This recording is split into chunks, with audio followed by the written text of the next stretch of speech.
Should I switch my super from high growth to stop the bleeding? Whew, what a question. Hi all. I have a super balance under 200k, which I've seen drop by 3.5% over the last month. All 100% invested in high growth with rest. Should I change to cash/low risk and turn high growth back on when things are more stable? I'm 33 years old and I can't see me retiring till age 65. One thing I did do, Johnny, for this chat today, I thought, let's go to Reddit and get some questions. Reddit? And this was one of the questions from Reddit. That's why it's anonymous. All right. And then secondly, there was another question. What are you doing with your super portfolio mix with a pending US recession? Now, I will say, at the time of recording, we record this a little bit before they go up. There is no US recession. Nope. And that doesn't really matter for the sake of the discussion today. But we'll just say at the moment there is no recession, and I'll tell you why it doesn't matter. This next question was, currently my super is in a pretty standard balanced portfolio with Host Plus. I've seen a little dip, which I expect over the next 6 months only to get worse. Is anyone shuffling their allocations to a more shielded asset, thinking along the lines of property, infrastructure, fixed securities, etc., which will likely be less impacted in the short term? Or is it not worth it and be better just avoiding reviewing your balance for the next 6 to 12 months, knowing it'll sort itself out for the long term? A lot to chat about there. John Pidgeon from the This Is Property podcast. Any kind of high-level comments before I get into the weeds of this? Because I've actually brought up the Rest website here. I've got the Host Plus website. I'm going to have a look at some of these investment options. Interesting, isn't it? That I suppose when we're delving in that asset class, we tend to maybe look at the performance of it on a more regular basis. Is my What asset class? Shares generally? Okay. Yep. Yeah, not property. Yeah. Okay. Property we set and forget, don't tend to look at as much. Yeah. We can analyse that performance daily and see the dips and ebbs and flows and everything else. So that can bring some emotion into it, short term, long term. We see these prices daily, right? And it's a good question. So a question for you being the property guy, like you've got clients that you coach on an ongoing basis, right? Do you get these type of phone calls? I've heard West Brisbane or North Brisbane or South Perth is going to be rocky. What should we do? Like, what do you answer to that? And it's probably the same answer regardless, isn't it? It's like, well, okay, like this example of 33, retire at 65. Like it's got 32 years to correct itself and continue to perform. So I think once we start messing around with it or looking for the timing of something, we tend to maybe trip ourselves up. So we're always relating it back to, well, what do we expect the long-term outcome to be for us and our finances? But, I just say, look, we need to play the long game. And if it works for you and your strategy, then fantastic. But don't try and chase the short-term wins or in this case, maybe losses. In one of these examples, okay, so we get out of that asset class, what's guaranteed that the next one we get into is going to outperform? And I think I want to maybe, and I'll say full disclosure, I'm going to make some comments here that are going to be a bit provocative and fun. And, you know, as someone said to me the other day, you put the icing on thick sometimes, Glen, but we know you're joking. But do we? Probably not. That's right. So a couple of things. Should I switch my super from high growth to stop the bleeding? This is the Rest high growth guy. 3.5% over the last month. We've had big sell-offs. Remember, there has been we're coming off all-time highs. Yeah. S&P 500 all-time high. ASX 200 all-time high. Generally what happens when you see the little up and to the right type. See, I'm doing it in reverse for the camera. Yeah, you are. It's very good. When you're going up and to the right, you see this sawtooth And it's like a yo-yo walking up backwards. Past performance is not an indication of future performance. No. But, Good Johnny, starting point. I reckon it kind of is if you step back. So if you step back, Great Depression, oh my gosh, market's tanked. You step back. I'll fast forward a lot. Or maybe we'll talk about like the oil crisis and the Cuban Missile Crisis and all this stuff. Then we look at .com 2000 bubble. Yep. Now we're alive. Welcome, we've been born. Yeah. Big drops, big shocks in markets. We look at 9/11, that was a big one shortly after. Then the GFC, huge. COVID, look at an ASX price chart. COVID, bam. Now, bit of a recovery since COVID. Things are going well. Crazy orange guy is in the White House and things are getting crazy. And my hypothesis is things based on history have recovered. And my question to someone asking this question who is 33 years old, who can't see me retiring till 67, or 65 rather, they can't pull out the money anyway until 60 and stop working. Yeah. So I'll go out on a limb. The best part of 30 years to have this money invested.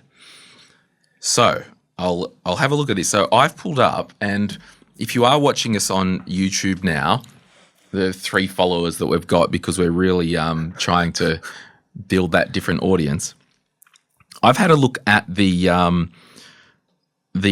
Rest Super High Growth Investment Option because I just wanted to step back and have a look at this. Yeah.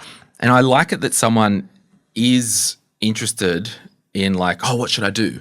I'm online. I know that things I'm looking at it. Number one, we shouldn't or don't need to look at our super balance weekly or monthly. Maybe yearly you might review. Okay. I'm on the Rest High Growth website. The minimum suggested time frame to hold the high growth fund with Rest is 12 plus years. Right. And that's high risk.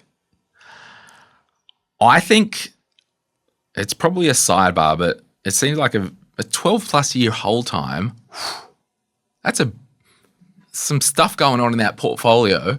We're saying we've got to hold this for 12 plus years. Yeah. Most equities, like if you, and I will have a look in a second, just remind me, I'll actually write it down, index option, because we'll just have a look at just a bread and butter equity fund, what they say the minimum hold time is, right? So we know that it says the high risk, the risk is high.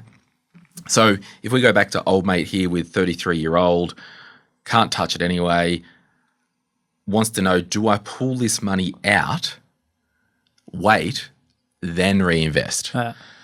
No, we don't, because we're not portfolio managers. We know that when we invest, so old mate here he's going in every month, every quarter, knowing that every time a contribution goes into the fund, we're saying out loud that this money needs to sit in there for 12 plus years. Yeah. And because when they manage the portfolio, their modeling says, look, there will be times when Trump comes in. There will be times when COVID hits. Remember, COVID and Trump, it's happened within a 12-year period, hasn't it? Yeah. And I think even if this example has held it in there for 12 years and you could get it out,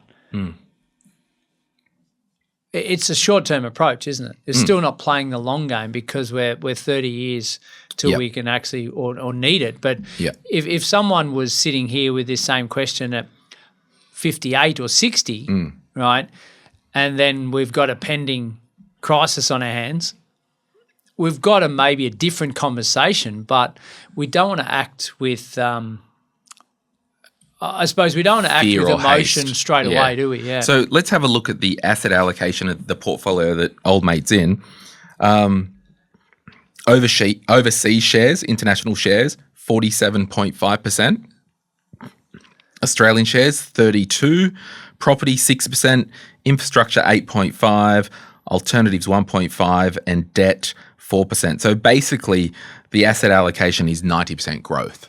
So 47 for international. So Yeah. that's where Trump's having a bit to say about that at the minute. Well, it's just dicking around with international norms and whatnot. Let me just bring up VDHG. So the VDHG is a high growth index fund, which is a one-stop shop. We know that fund is also a 90-10. Their international exposure, international shares, about 42%, plus 6.5. So yeah, in terms of just having a quick comparison, I should have done this before, but I'm just wondering if there's a minimum. It's about half. Yeah, what they say is the hold time, because it's just more of a question when you have superannuation, you really, or any investment, you want to actually have a look under the hood and what they're investing in. Okay, so here we go, about to find it. Vanguard Diversified Growth Index, their minimum suggested time frame is 7 years. Vanguard Diversified High Growth ETF, their minimum hold time is the Vanguard Diversified High Growth ETF. Mind you, a 90% growth, 10% defensive, their minimum suggested hold time is 7 years. So my question to the good people at Rest, with your high growth fund of 90% growth, knowing that the 10-year return is 8%, 12 plus year hold time, equivalent equities, what the heck are they doing with that infrastructure and property exposure? Because to me, that's a very risky fund. I don't know if I'm personally going in a fund like that. Well, not sure. But when we look at a pure equity play and listed, Vanguard, dare say they've been around longer than Rest. Yeah. They've worked out that a minimum suggested hold time is 7 years versus this 10. And I will, 12. versus this 12. Yeah. And just as it's not complete apples for apples because of the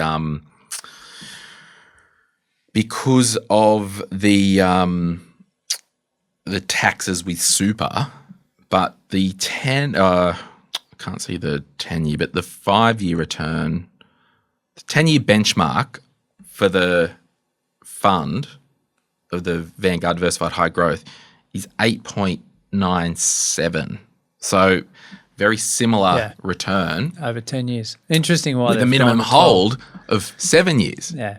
I don't know. I just think it's fascinating. And that's why I want you to, whatever super fund you're with, just check it out. Have a look. I'm sure there's other products that Rest have that have a lesser hold time. Yeah. Rest that they may even want to work on this podcast and, sponsor us and all that one. And I probably would because on balance, good fund and all that. Yeah. But it comes down to looking at the individual investment options. Yeah, and my thoughts would be majority of your investing needs to be a long-term approach anyway. You might have a small portion that says, okay, we can go a little bit more speculative here and bring it in and out of different funds and everything else. But generally, the bulk of your investing needs to be a long-term, non-emotional, solid approach, doesn't it? 100%. So what I'm saying is no, we're not. We're just keeping it. It's more of a discussion. Are you comfortable with that option? Because if you sell now, what if you miss a rebound, which most people do, you're going to actually lose money because you'll crystallize the loss and then you'll be buying in at a higher price. Yeah. And remember, it's not sell high. It's not sell high, sell low, buy high, or sell low, buy high, because that's what this person would be doing, right? Yeah, it's that's right. It's the other way sell around. high, buy low. Yeah. If we gave a property example though, like we would ask the question of, is the asset class reliable for the long term? Yeah, and the answer is yes, And right? the answer is yes in here. in this example. But when we look at certain property types or locations, the answer to that is no. So that's when they could make the decision to say, well, I'm going to sell out. But in this example, 8.55 every 10 years or something, isn't it? So you'd say, well, yeah, that's a consistent performance. So why mess with it? So an example, if we go to old mate's question, what are you doing with your super portfolio mix with a pending US recession?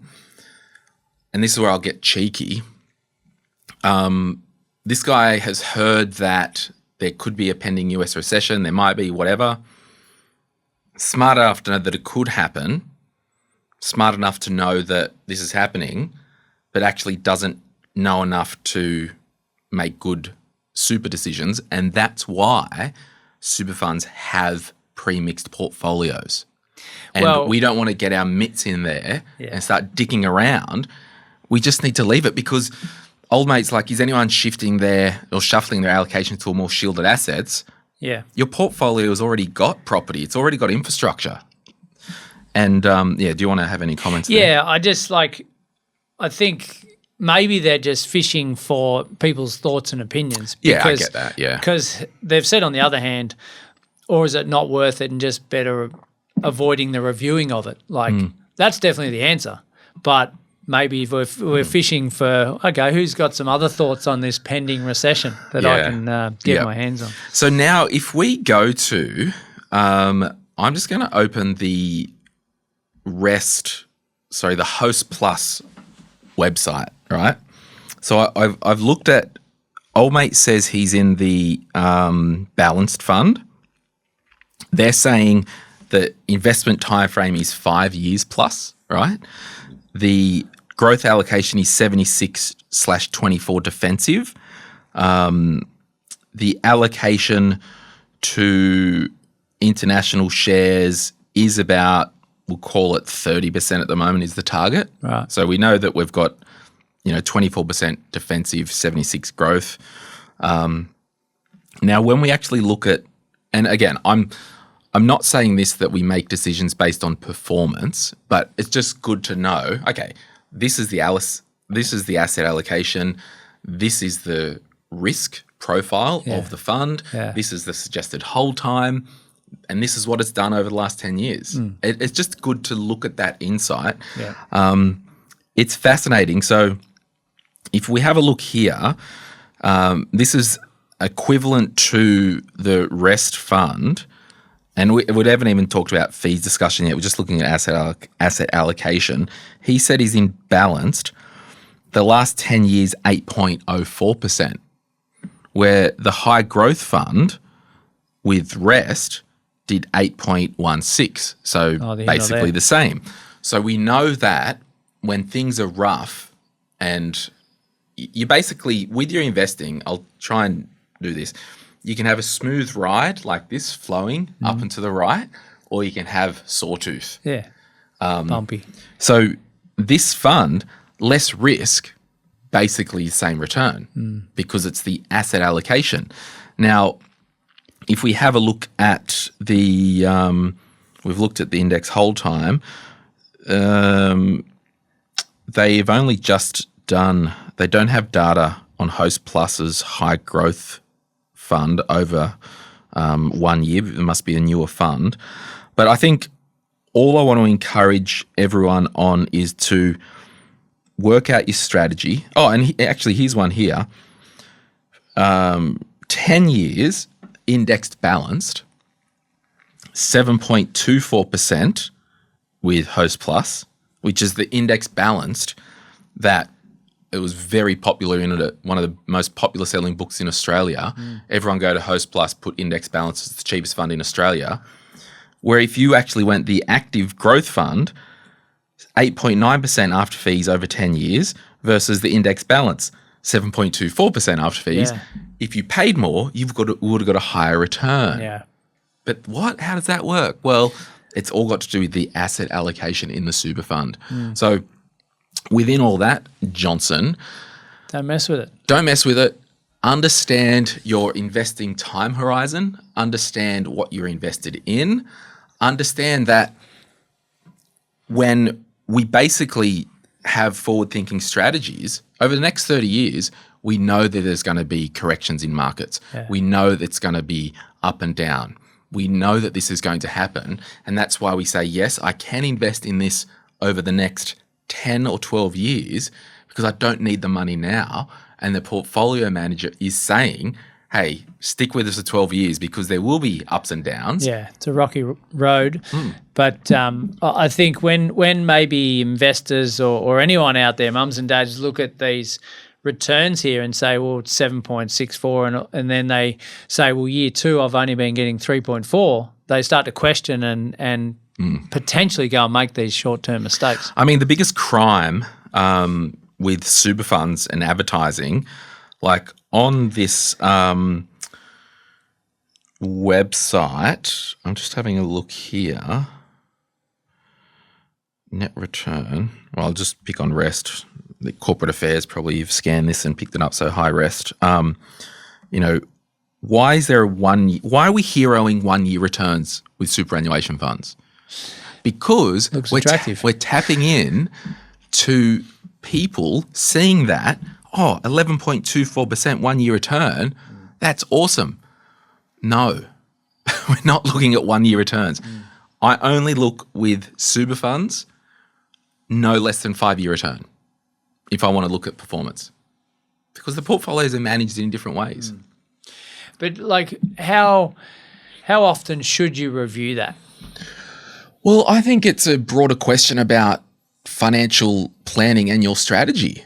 Like with my super, I honestly think we just run our eyes over it yearly. Yeah. Like we know old mate's portfolio is down 3.5%. Guess what? His employer contributions, when they're getting invested, they're buying the asset at 3.5% less than it was last month. But running our eyes over it annually doesn't mean necessarily changing it, does it? No, it's just being aware of what we've got. Yeah, because if we're changing it annually, we're in for some real tough times. Yeah, we're just not doing it. It's just long-term strategy. But anyway, we will move on and should we start the podcast now that we've done the A block?